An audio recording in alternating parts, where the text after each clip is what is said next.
Hi everyone, today I'm just going to show you a quick journal flip through. This is a journal I made throughout 2015.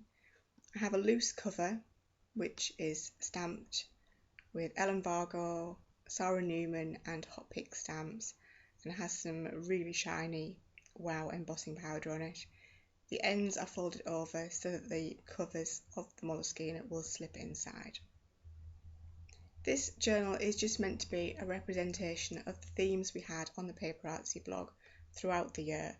None of the pages are meant to be polished, finished off pretty pages. It's just a collection of the themes as a reminder of what we did throughout the year. This first theme was fragile papers, and on here I've used torn papers, torn corrugate. I also have tissue paper, there's some tickets, distressed labels, the image there is stamped onto tissue paper. Topic 2 was shiny stuff, and here I've used lots of treasure gold. You can see in this bottom corner it's quite shiny where the treasure gold is in the background.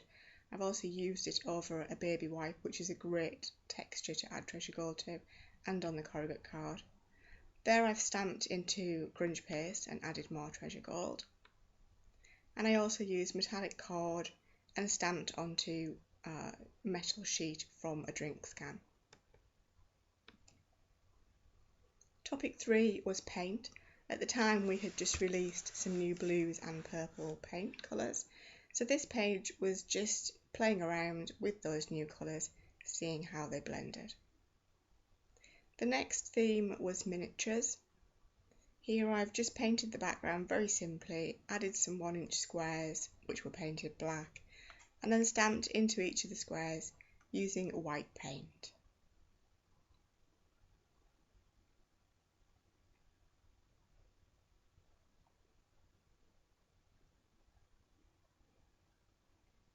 On to the next theme. This one was deconstruction. Everything on this page looks very rough because it is all broken, rusted, torn, pulled apart. There are baby wipes that have been heated up, scrunched tissue paper, melted Tyvek. This in the top corner is the burnt edge of an envelope, and you can see I got slightly carried away and actually burnt through the page, but that's okay. This was never meant to be a finished project, just a reminder of the theme that we had over that fortnight.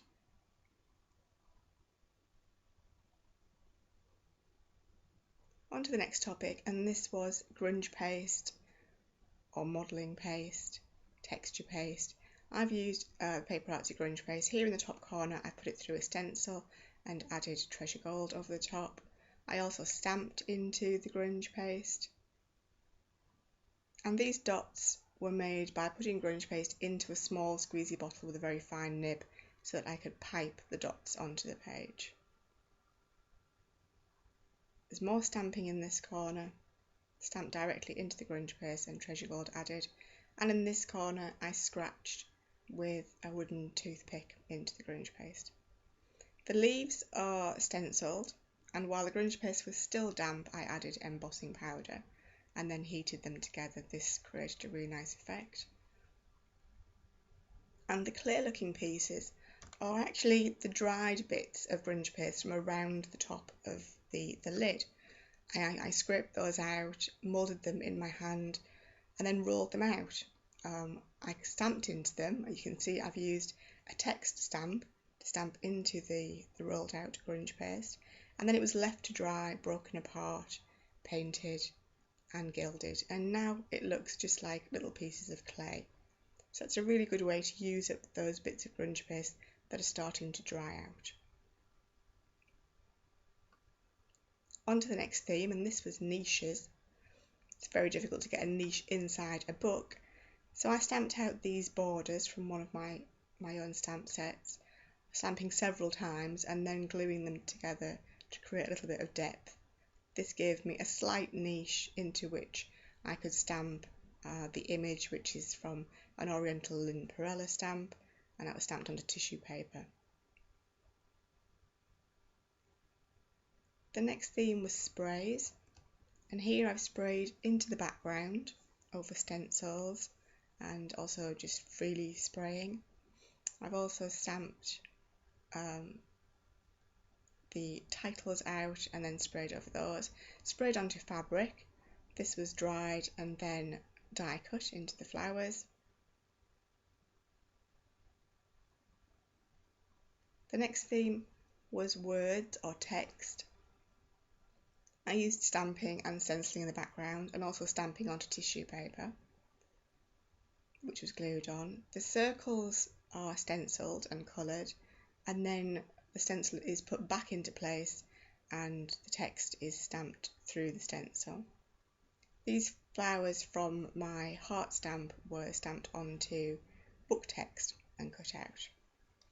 Our next theme was bottles, again another difficult one to get into a journal. So this is very much just a general journal page. I dug out some really old hand-carved stamps of mine.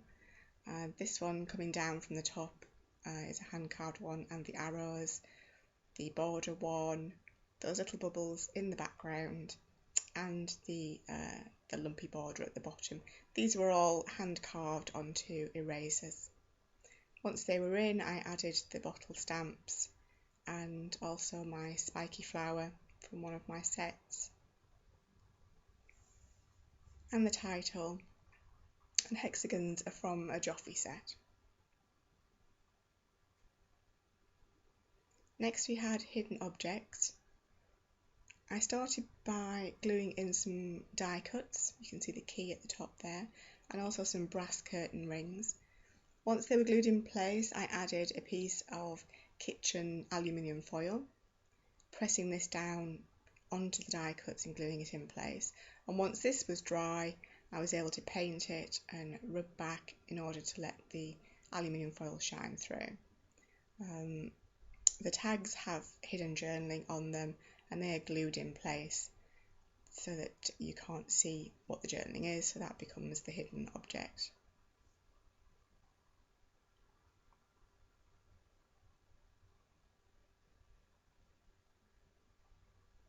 Next we had stencils, and I stenciled quite a bit into the background, building up the layers, adding this dogtooth stencil around the edges and a small sequin waist stencil. The flower stencil is a Lynn Brown stencil. Once this was coloured and shaded, I put the stencil back into place and then did some more stenciling through that stencil in order to add the dots into place. In the corner here I've stenciled using grunge paste, added some text to that and then added treasure gold. Next theme was time.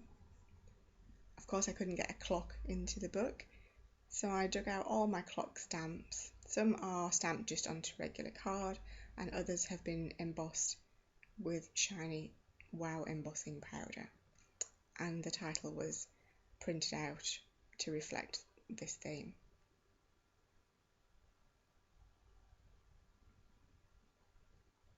Next theme was flowers. I have lots of odd bits of stamped flowers that are left over from projects and workshops and demonstrations. So I emptied out my packet of flowers and created this little garden scene over a brick wall stencil, and I added my favourite little flying bird stamps at the top. Next was gels and mediums, and here I tried out lots of different gels that I have. In the top corner there are Lindy Stamp Gang sprays, which are sprayed over a gel medium. This was demonstrated really well on the PaperArtsy blog by Lynn Brown. I also added some wood shavings to gel, which created a really interesting texture, and added some gel medium into an embossing folder. Once this was dry, I was able to peel it out and the impressions of the embossing folder are left in the gel.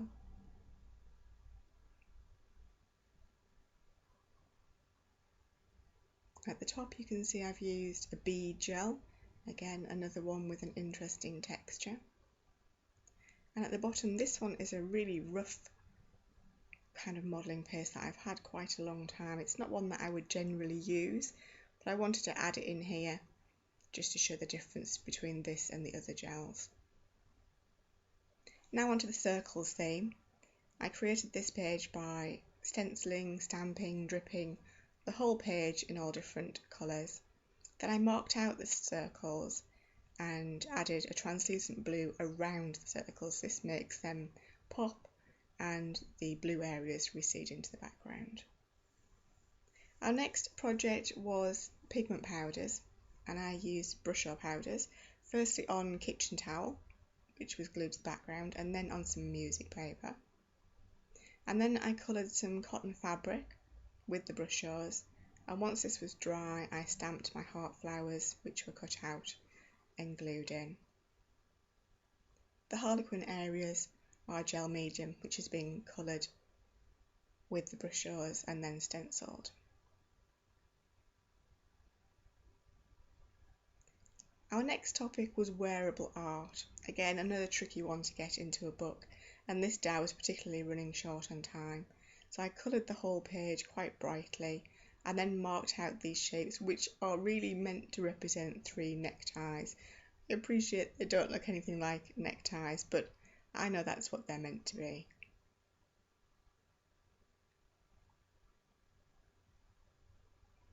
Our next topic was faces. And here I just quickly doodled some anime, some whimsy, some real faces, just using a ballpoint pen. I added tiny bits of colour and then a blue wash just with ink in the background, and this made the faces pop. Our next topic was triptychs. They tend to be 3D objects, but in this case I just separated my page into 3 and did very similar, almost identical layouts on each of the 3 sections and added lots of the number 3 to reflect that theme. Next was abstract, and this page really is just lots of stuff thrown at this page. There's doodling, there's circles and triangles, there are little bits of scribbling and texture paste. It really is just a mishmash of everything to create an abstract random page. Our next topic was masterboards. This is where you create a repeating pattern that you colour in, and then you can cut this up to use on cards and tags and book covers, etc. And the final topic from the year was our Christmas topic. And here I've used my newly released stamps, some crackle paste at the bottom. There's my new little Christmas trees and my lovely prancing reindeer, which looks spectacular when he's been done with embossing powder. The circles are also embossed. The camera doesn't really pick those up, but they are very shiny, done again with wow embossing powder. And the title is also from this set of stamps. At the end I've printed out all of the topics for 2015 and I've stuck them into place so that I know which page goes with which topic. And this has made a chunky little journal that hopefully will be a really good reminder of the themes that we had this year. I can look back over it and perhaps get ideas for new projects. I can look at things that I liked, colour schemes, things that worked, but also things that didn't work. It's always good to have a record of those too. But I can look through this and think, oh, that bit worked really well. Perhaps I'll use that on a bigger project. So it's always good to have a record of things that you've tried out.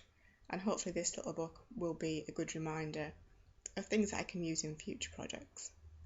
So hopefully that was interesting. Thank you for watching, and I will see you again on the PaperArtsy blog in 2016.